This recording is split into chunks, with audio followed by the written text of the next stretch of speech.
When we hold on to grievance and pain from the past, we keep ourselves from being able to really move into our fullest expression of self. We need to practice forgiveness from the soul recovery perspective, dissipating the energy and releasing the past for good. If you're interested in this profound transformation, I invite you to join me in Colorado the weekend of June 8th and 9th to have an incredible experience with others on this same soul recovery journey. 2 full days of immersion in the soul recovery process where you will indeed leave transformed. You will be able to truly let go of these old pains and step into a new way of being. Check out the show notes for a coupon code and how to register. Does it sound familiar that you go on vacation and you have a pretty good time, but really what you're doing on vacation is taking care of everybody else? Making sure that they have what they need, that they packed what they were supposed to pack, that they had an okay time on the plane, or that everybody has the snacks that they need, that you're really attending to everybody else. Well, that was me. And as I'm working on my soul recovery, now that my kids have flown the nest, I'm actually starting to ask questions like, what do I want to do? Where do I want to go? How do I want to spend my time? If I let everybody do what they're going to do, what does my time look like? These can be new questions for some of us. These are awarenesses that might need attention. And on my recent trip to Indonesia with my husband, I had success from working my soul recovery steps, from learning to let go of codependency and people-pleasing. Enjoy the episode. Welcome to the Recover Your Soul podcast, a spiritual path to a happy and healthy life. My name is Reverend Rachel Harrison.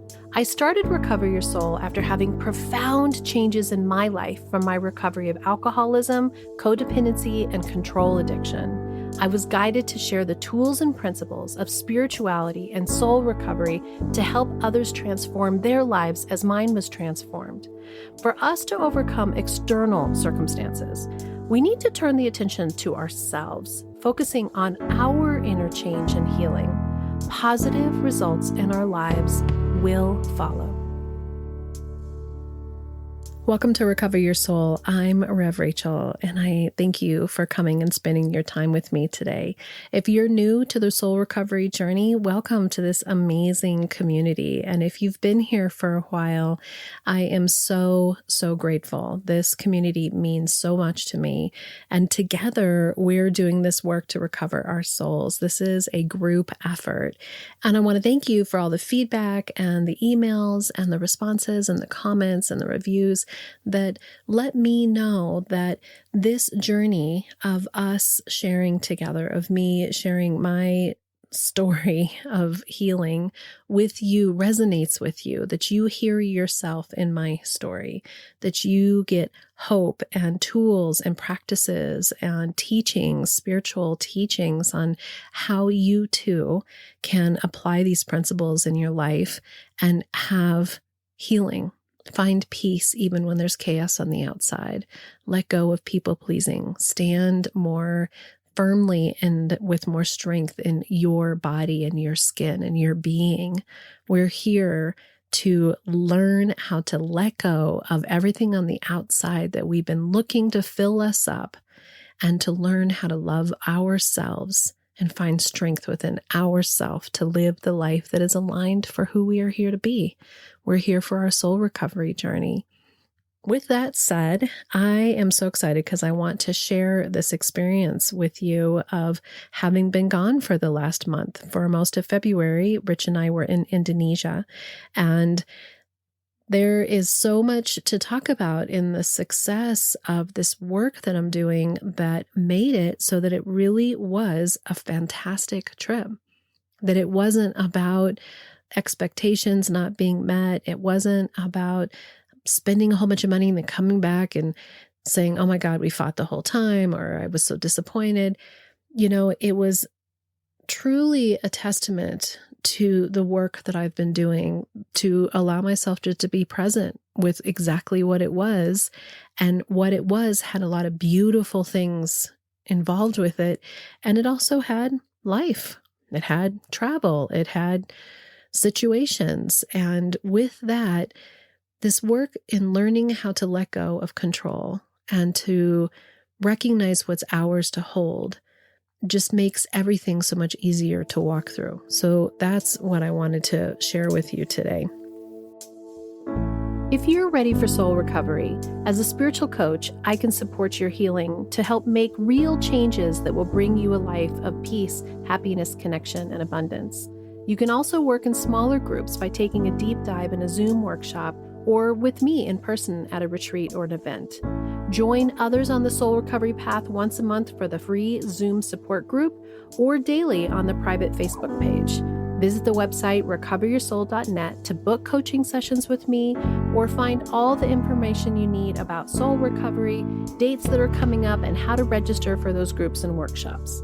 To support the podcast and the community, check the links in the show notes to make a small monthly donation or a one-time donation of your choice that will make a huge impact to support this community and the soul recovery mission. Together, we can do the work that will recover your soul. Now, I want to start by saying that I've been on this exploration journey of recognizing the codependence and the people-pleasing that has been such a foundational piece of who I am. And moving into, especially now that the boys have become young adults and live in another state, moving into this place where I actually have permission and time to begin to say, who's Rachel? Who am I? I am not the only person who has spent an entire lifetime learning how to take care of everybody else. And then when that space gets opened up, you don't actually know who you are or what you like or what you want to do. We've spent our entire being present for somebody else, making sure that somebody else's needs were met. That if they liked this, you did that. If they wanted to do this event, that's where you went. If this is what the house needed, that's where you spent the money.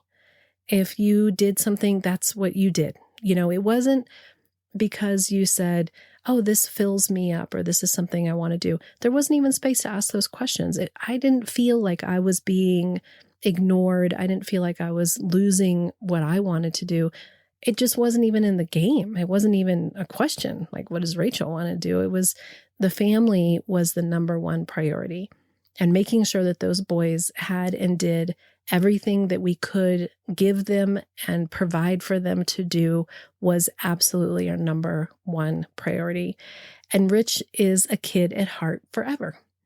And there is a piece of him, we always joke that he's the most expensive family member because he's the one with all the toys. He's the one with all of the surfboards, all of the different tools, all the motorcycles, there's a classic car in the driveway.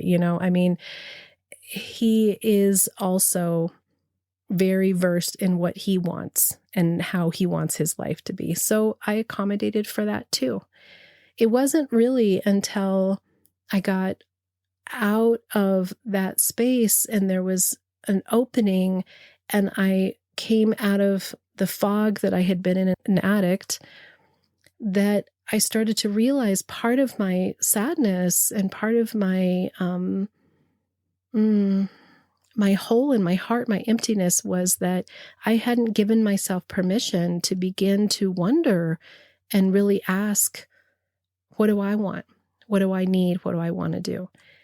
I had this awareness, and I think I might have talked about this in a podcast before, but in October, I went to San Diego with my best friend and her sisters, and each of the sisters brought a friend. So there was 6 of us. And one of the things that my best friend said to me was, this is such a great trip because everyone's just responsible for themselves. You don't have to take care of anybody. You don't have to make sure that everybody's okay. We all somehow just are able to morph together and have fun, and everybody can do whatever they want. If you want to go on a bike ride with some of the people who are going on the bike ride, you go on the bike ride. If you don't want to go, don't worry. Don't go. Don't go on the bike ride, right? So I think I talked about this in October, but what I want to talk about is, I think the first morning that we woke up there and I got out of bed and my best friend had gotten her coffee and walked out on the pier, I had this moment where I said, oh, I should go and see what she's doing on the pier. And then I said, no, you know what I really want to do is I really want to go walk on the beach. And as I was walking on the beach with my headphones on, I realized that was the first time I had ever been on a trip that I didn't ask what someone else wanted to do or accommodate somebody. That it was literally at 53 years old last October, the first time that I was someplace where I just said, what do I want? Who do I want to be with me? What do I want to do? I want to go walk on the beach. And I didn't worry. Am I gone too long? Have I gone too far? Are they going to worry about me? Should I have brought somebody? I had my phone. If they wanted to text me, they could text me. That awareness opened up something for me that made me realize on some level, this permission that my best friend had given me to do whatever I wanted is actually the universe is always giving us this permission to take care of ourselves, to see what we want and how we want to be. But I never understood that. This part of me that has accommodated and people pleased and taken care of and been the peacemaker and run circles, I did that to myself. I did that to me. It wasn't imposed upon me. I set it up. So this journey that I'm on and that I'm inviting you to be on with me is this journey of self-awareness. For us to open up just a little and start to realize how much of that is coming from the outside and how much of that is coming from my internal dialogue with myself that says, you should do whatever. Now, I can guarantee you on many a trip that I have been on with my entire family, that if I woke up in the morning and I thought to myself, you know what I really want to do? I really want to go by myself and go walk on the beach. All I would have had to say was, I'm going to go walk on the beach. I'll be back in a couple hours. And they would have said, great. Me, I'm the one who said, I better make sure everyone gets some breakfast. I better make sure that everybody has all their stuff. Are you happy? Are you getting along? Can I help you with something? Can I do something for you? Can I accommodate you in some way? That was me. I did that. I was the one who imposed that upon myself. And then they get used to it. And then we are teaching them how to treat us. We are teaching people how to treat us because we set up that system. And breaking the system takes time. It takes work. And that's what I've been doing. That's what has been happening in my life with soul recovery is I have been doing this work to break these systems. And it isn't breaking them in this bad way. It's opening my own self and changing the paradigm that's within myself first. And then with kindness, compassion, love, and connection, moving my relationships with the people around me and handing their lives over to them again. And having clear, honest communications. So this trip that we went on is a beautiful example of doing something that met both Rich and I's needs. Now, originally, this trip had been set up in 2020, this surfing on the Mentawai Islands trip. Rich and his buddy from college had planned on going on a surfing trip, and they were going to bring their wives. Right? So this was not a joint trip of a couple saying, oh, let's do this thing together. It was a surfing trip and the wives could accompany if they so desired, right? It had a very different energy and feel around it. Well, the pandemic came, the trip got canceled, and, we dealt with all the stuff that went with that. So here we are. And this piece of starting to say, who am I? What do I want in my life? Not from a selfish place, not from a screw the rest of you and you can, figure it out for yourselves, but from this place that's saying, who am I in my soul? What am I aligned with? What really jazzes me? What makes me feel fabulous? What aligns with the truth of who I am? And these are deep questions. And I'm telling you, I couldn't have told you what I wanted for dinner years ago. If somebody said, Rachel, you can eat wherever you want to eat, I couldn't have told you. I would have looked to my family to see what they wanted to eat. What kind of music do you like? We've found music we like together. No, what do you like? These have been small baby steps that have started with, what do you want to eat right now? What kind of music do you want to listen to? What books do you want to read? What shows do you want to watch? What do you want to do with your little moments of free time, right? It just starts small. So one of the things that I've been really working on is visioning my life. Who am I and what do I want from my life 5, 10, 15, 20 years from now? What is that? And that visioning has grown this community, being Rev Rachel, this standing in who I recognize that I am and that I want to be. This is part of it. And it's incredibly powerful when we can step into the truth of who we are and start to have preferences and realize that it doesn't mean anybody else can't have their preferences. There is enough for everyone. There is literally enough everything for everyone. There is unlimited creative supply. So to start to realize that when we stand and claim our own selves, it isn't in rejection of anybody else. So one of my manifestations is that I've lived in this climate in Colorado and New Mexico my entire life, and that Rich has introduced me to the love of the ocean and of water. I really, really love being by the ocean. And in general, if it's not warm, I'm not a big ocean swimmer, but I love being by the ocean, especially. And the river, great as well. So that's benefited us in the sense that I'm there watching surfing, I'm watching stand-up paddleboarding, I'm watching whatever their activities are. And because I'm not athletic and have no desire to be, they're doing their athleticism and I'm taking care of myself and enjoying the shore. Well, in the past, that really meant that I was watching them do the activities.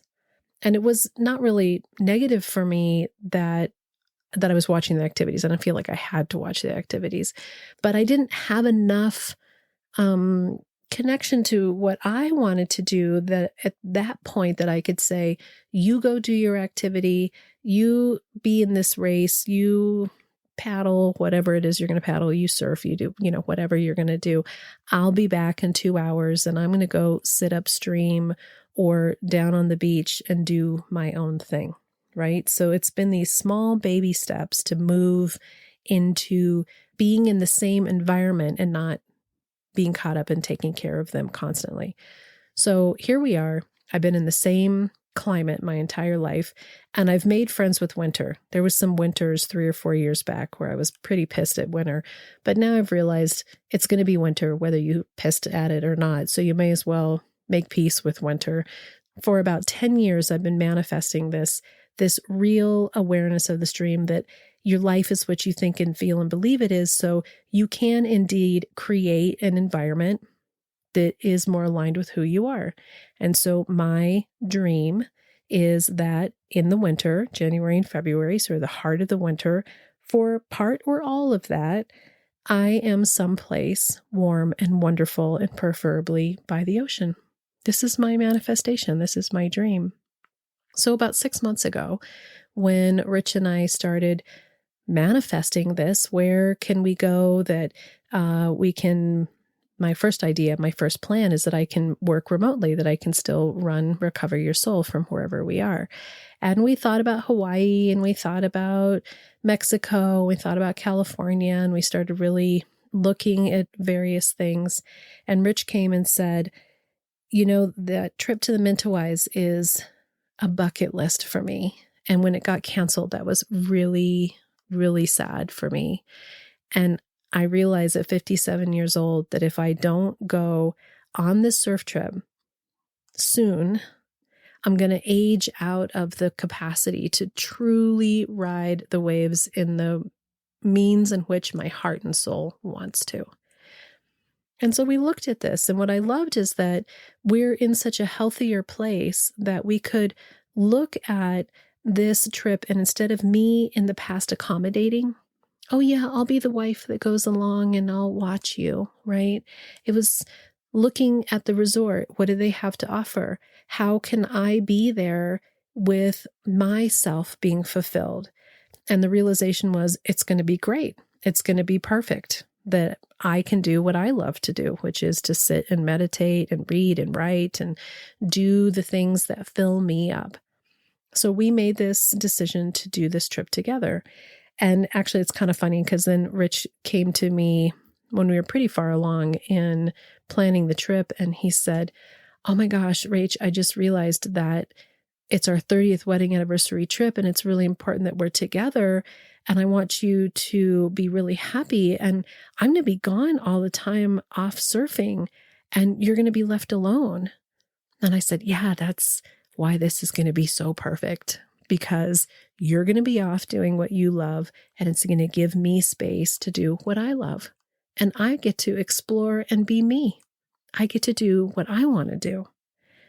So it allowed us to both get what we needed and wanted.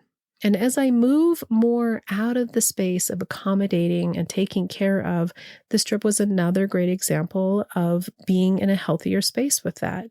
We had meetings. We looked at what the lists were that were recommended from the resort of what to bring.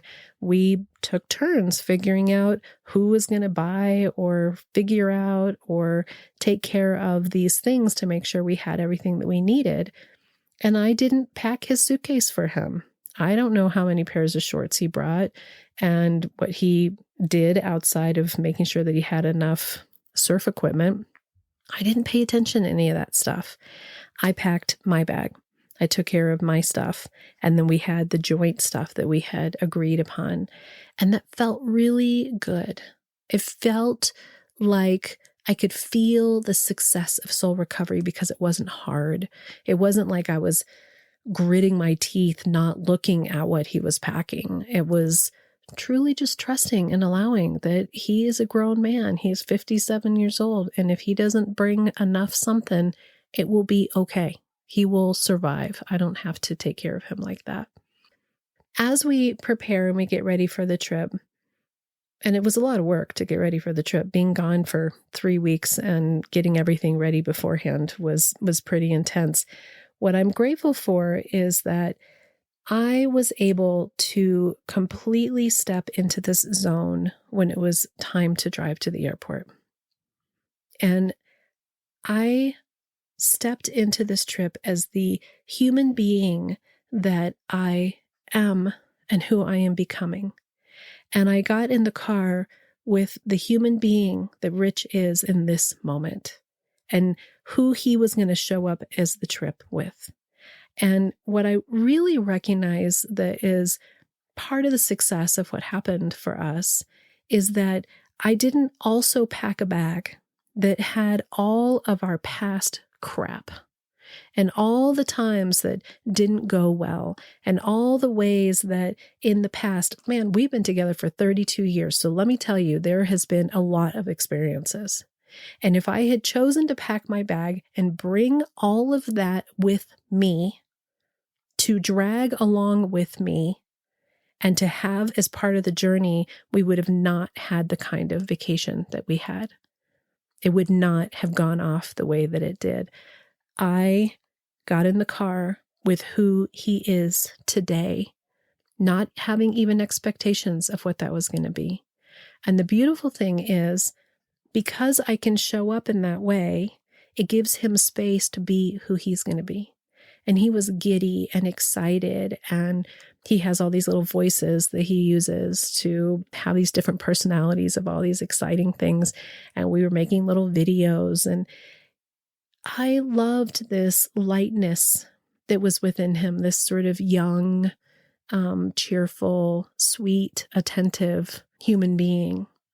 Now, that isn't the human being that is always lives in the house with me. But I think that we can shoot ourselves in the foot by, when we're getting what we want, then we almost can't accept it because we're wanting to point out, well, it's not like this when we're at home. No, sometimes it isn't like that when we're at home. But it was like that on that moment. And for those 3 weeks, that was what it was like. So I just soaked it up. I just loved it. I just appreciated it. I was in it. Now, we had huge amounts of travel on either end. If anybody's been to the other side of the world, it takes a long time to get there.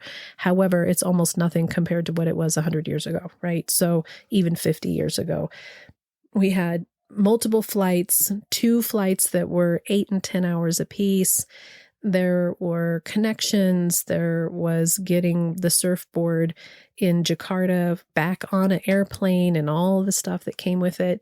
And what I can report to you is, in the past, I think I would have been more concerned with making sure that Rich was okay on the travel, that he was having a nice time on the flight, that he was cared for, that he had enough snacks or movies or, whatever the things were.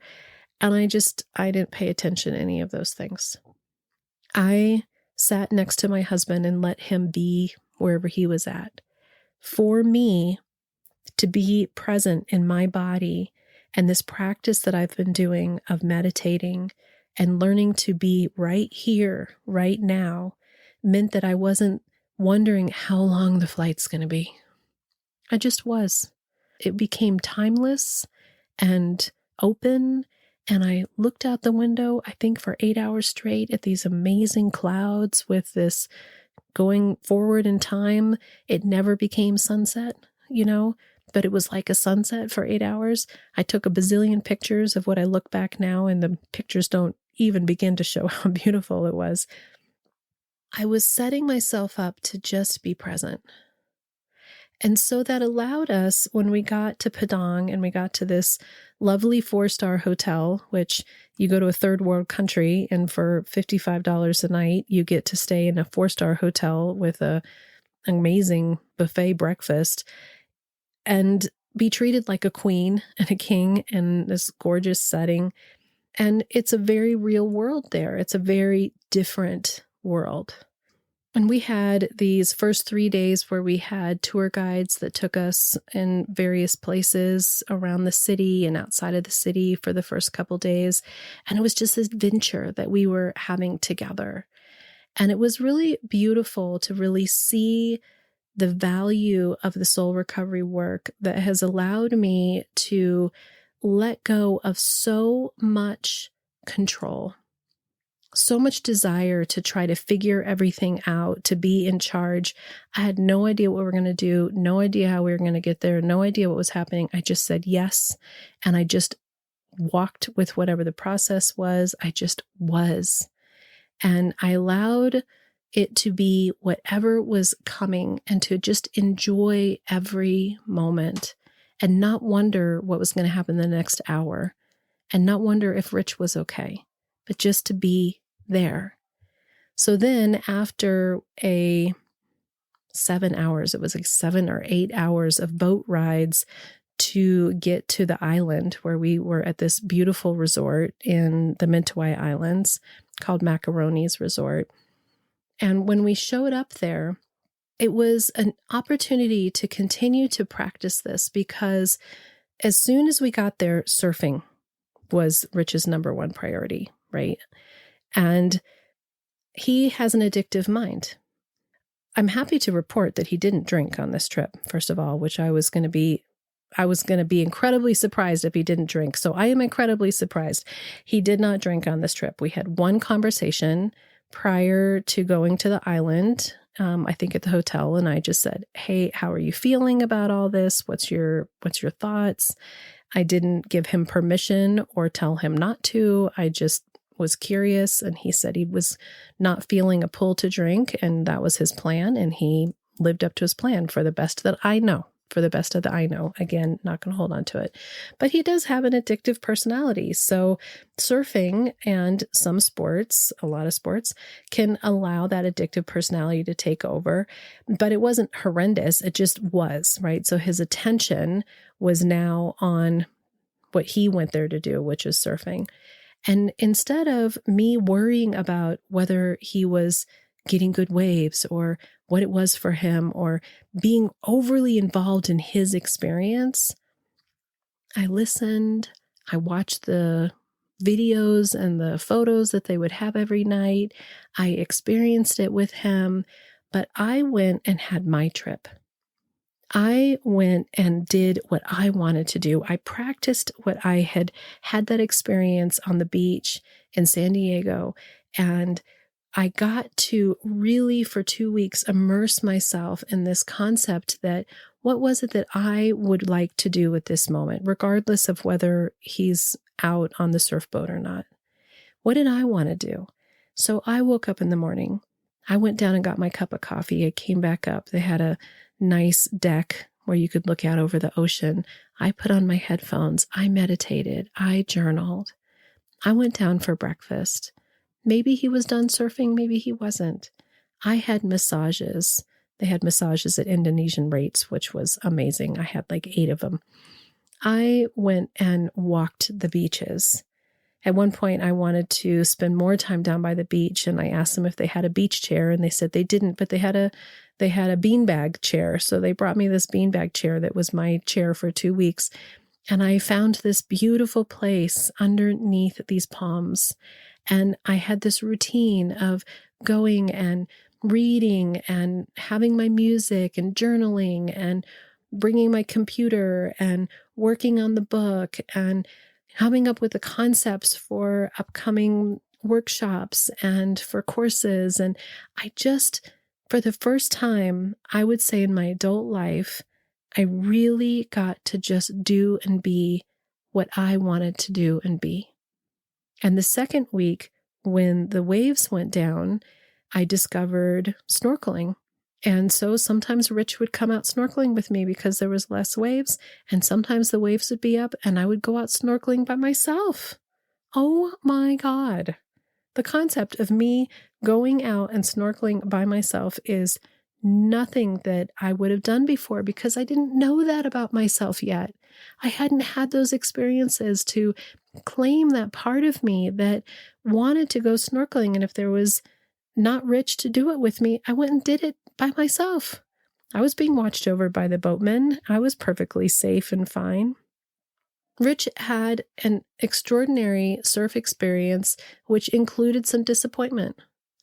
And I didn't try to fix it for him. I just listened. It included him getting hurt and having some reef cuts and a big cut on his arm from the fin cutting him. And I just was present with him. And he continued to be this sweet, aware, connected person, along with really being connected with the surfing. And what was really fun about this particular location was I couldn't watch him surf. The way that the wave is, you actually take a boat out to the wave. It gave me permission that I didn't need, right? Because this is permission we're giving ourselves.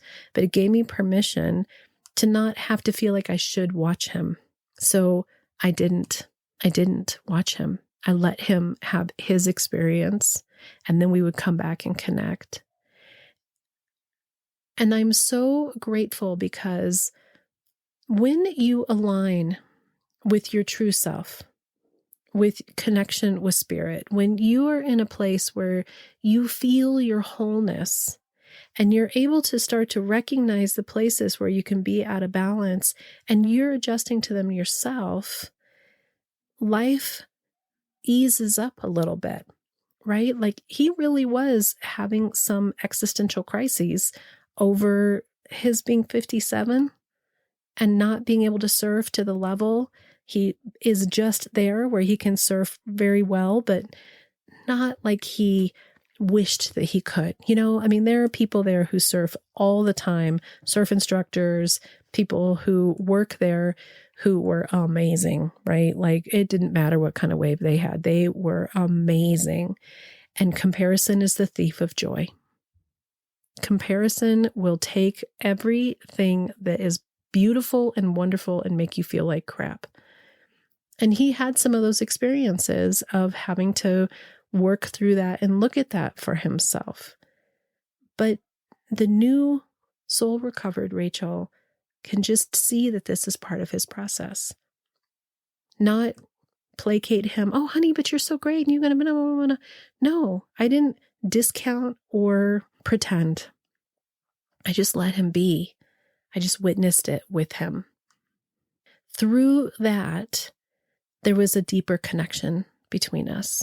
And he worked through it. And I'm unbelievably amazed. I will see if he comes on and wants to do a podcast to talk more about it. He, through that experience, came back home and said, you know what I really realize is I've spent so much of my life looking for outside things to bring me joy and happiness and to give me some sort of approval.